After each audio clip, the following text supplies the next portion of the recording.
प्रभात दोस्तों, मेरा नाम है सुदक्षा। आज मैं आपको हिंदी की कहानी बताने जा रहा हूँ, जिस कहानी का नाम है बिल्ली और जूता। एक अत्यंत धनवान व्यक्ति था।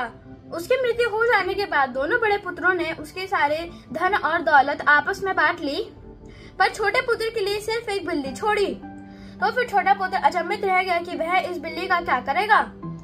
तो भी बिल्ली बोली, मालिक, मैं आपकी सहायता करूंगी, बस आप मुझे एक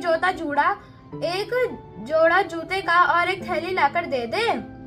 तो फिर छोटे पुत्र ने जैसे बिल्ली ने कहा वैसा ही किया। फिर बिल्ली उन दोनों सामान को लेकर जंगल में खरगोश को पकड़ने गई और उसने खरगोश को मारा। फिर राजा के पास गई और राजा को बोला कि महाराज, यह उपहार केराबस के मार्किस ने आपके लिए भेजा है। तो फिर राजा प्रसन्न हो गया। फिर अगले दिन बिल्ली और वह लड़का नदी के किनारे बैठे थे। तभी राजा को अपनी तरफ आता देख बिल्ली ने कहा कि मालिक, आप डूबने का नाटक करो। फिर बिल्ली जल्दी से राजा के पास भागती हुई गई और बोली, महाराज, केराबिस के मार्किस डूब रहे हैं, उनकी सहायता करो।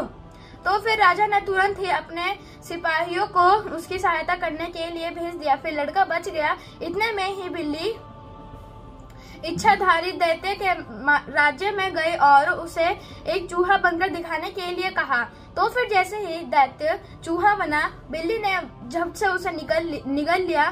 फिर राजा को बिल्ली अपने पीछे पीछे उसी दैत्य के राज्य में ले गई और कहा कि यह केराबस के मार्किस के राज्य है। तो फिर राजा ने प्रसन्न होकर अपने पुत्र का विवाह केराबिस के मार्किस से करवा दिया। तो इस कहानी के लिए इतना ही। मिलता है आपको जल्दी अगली कहानी में। तब तक के लिए धन्यवाद। आपका दिन शुभ रहे। मेरे चैनल को सब्सक्राइब करें और मेरी वीडियो को लाइक शेयर कमेंट करें। धन्यवाद।